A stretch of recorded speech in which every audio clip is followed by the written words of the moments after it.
The headlines made the story feel unreal, but for one person, the shock didn't stop with the news itself. Days after Rob and Michelle Reiner were reported deceased, a man sitting in a prison cell says he received emails from them, messages written as if nothing had happened, arriving after the world had already learned of their deaths. According to publicly available reporting, Nanon Williams, an inmate currently awaiting sentencing in an unrelated legal case, says he learned about the Reiners' deaths while scrolling through news on a prison-issued tablet. Williams had known Rob and Michelle personally through a creative connection that began years earlier. Williams became acquainted with the Reiners after they attended Lyrics from Lockdown, a one-man stage production partially inspired by his writings. Over time, that connection reportedly turned into correspondence, with messages exchanged through monitored prison communication systems. When Williams saw the news, he says, he immediately sent a message to Michelle, hoping the reports were inaccurate. According to his account, he asked her to confirm that the information was wrong. What happened next is what makes this story so unsettling, and also so important to explain carefully. Williams says he later received a reply from Michelle. The message spoke about recent events, including attending a second performance of Lyrics from Lockdown alongside close friends. The tone was warm, encouraging, and forward-looking, expressing excitement about seeing Williams again in the future. At the time Williams received the message, the Reiners had already been reported deceased. At first glance, the situation seems impossible. But according to corrections officials and legal experts, there is a crucial detail that explains how this could happen. All digital communication in correctional facilities is subject to review. Messages are not delivered in real time. They are screened, logged, and released only after approval. That process can take days or even longer, depending on the system and volume. In this case, according to reporting, the emails were written and sent by Rob and Michelle before their deaths, but were not delivered to Williams until after the news had already broken. In other words, the messages were delayed, not sent afterward. Even with that explanation, the experience was deeply unsettling for the person who received them. Learning of someone's death and then reading their words as if they were still present creates a disorienting overlap between past and present. It also adds a strange emotional layer to an already difficult situation. The deaths of Rob and Michelle Reiner shocked many people, both because of who they were and because of the circumstances surrounding the case. According to authorities, they were found deceased in their home in December. Officials have not publicly released all details, and the investigation is ongoing. Their son, Nick Reiner, was later arrested and charged in connection with their deaths. Prosecutors have announced their intent to pursue charges, and the case is now moving through the court system. As with any active legal matter, it's important to be clear. Charges are allegations, and the legal process has not yet reached a conclusion. Nick Reiner is entitled to due process, and no final judgment has been made. Still, the case has drawn significant attention, not only because of the family's public profile, but also because of the sequence of events leading up to the arrests.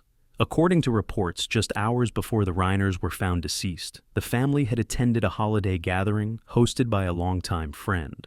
Some attendees later described Nick's behavior that evening as concerning. However, no action was taken at the time, and those accounts are now part of the broader investigation.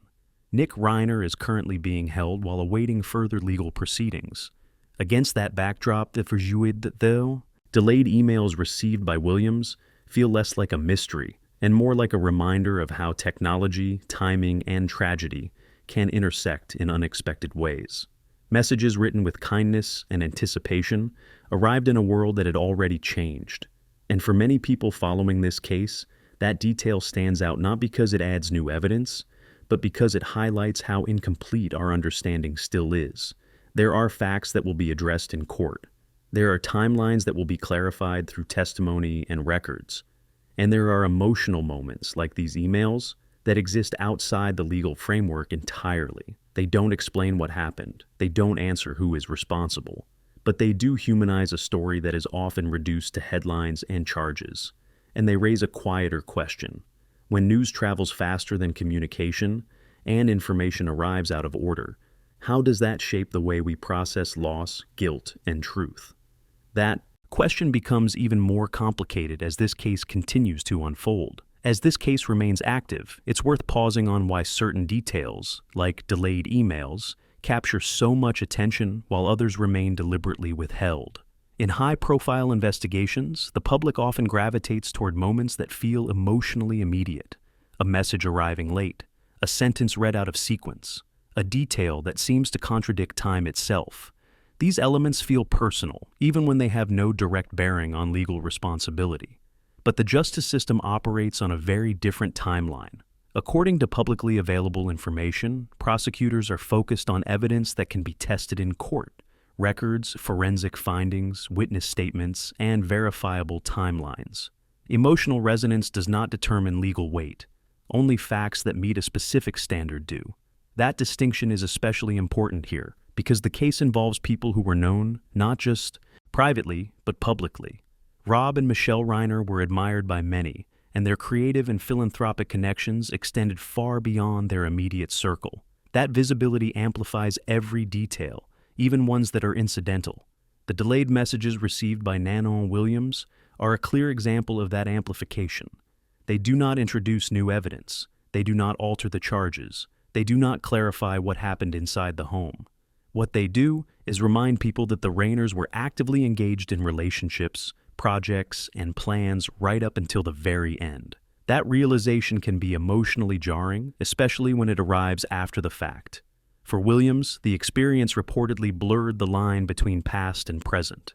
Reading words written with optimism after learning of their deaths created a moment of emotional dissonance, one that many people can relate to in different forms, even outside of public tragedies. At the same time, it's crucial not to let those emotions shape conclusions.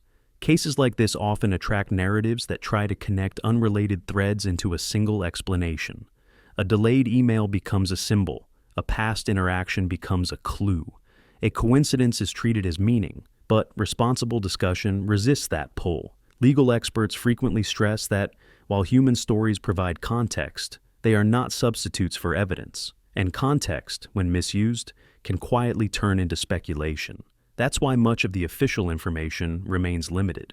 Authorities have not released a full public reconstruction of events. Court proceedings will determine which details are relevant, which are admissible, and which are ultimately set aside. Until then, restraint matters. It also matters because there are multiple lives affected beyond the headlines. There is a legal process that must run its course. There are individuals who have not yet had their day in court. And there are people connected to this story who are processing loss, confusion, and scrutiny all at once. In moments like this, it can feel unsatisfying to wait. The urge to know more is natural, but the most accurate understanding rarely comes from the earliest details. It comes from what holds up over time. That's especially true in cases where timing itself becomes part of the story. Messages delayed by monitoring systems, information released in stages, facts emerging slowly rather than all at once. These are not signs of secrecy. They are features of systems designed to prioritize review over speed. When those systems intersect with tragedy, the result can feel surreal. But surreal does not mean inexplicable. As the case progresses, the focus will shift away from emotionally striking details and toward substantiated findings. What matters most will not be how the story feels, but what can be demonstrated. Until then, the most responsible approach is patience and clarity about what is known versus what is not. Because in stories like this, the line between understanding and assumption is thin, and how that line is handled will shape not just public perception, but the integrity of the conversation itself. What ultimately lingers in cases like this is not a single detail, but the contrast between how life is lived and how events are later understood. In hindsight, every message, every appearance, every shared moment can feel weighted with meaning. But meaning is something we assign after the fact. At the time those emails were written, they reflected something ordinary and human: enthusiasm, connection, and plans for the future. Nothing more, nothing less. That's what makes delayed communication so unsettling.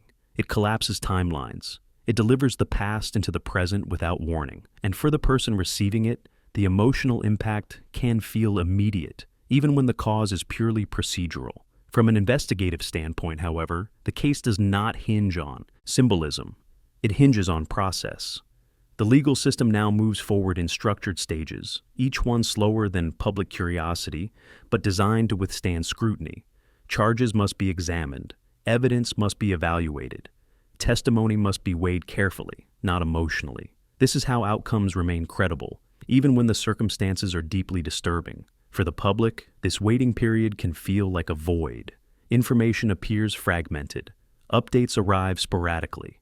Silence is often mistaken for absence, when in reality it reflects deliberation. And for those following the story closely, that gap between what is known and what is assumed can quietly grow. That's why it's important to separate what has been confirmed from what simply feels compelling. Confirmed facts establish a framework. Speculation fills in blanks that may not exist. Only one of those leads to understanding. As more verified information becomes available through court proceedings, a clearer picture will begin to form, one grounded in documentation rather than interpretation. Until then, restraint protects not only the integrity of the case, but the people connected to it. Stories like this are often remembered for their most haunting detail. But over time, what endures is not the moment that shocked people. It's the clarity that followed, and that clarity takes time.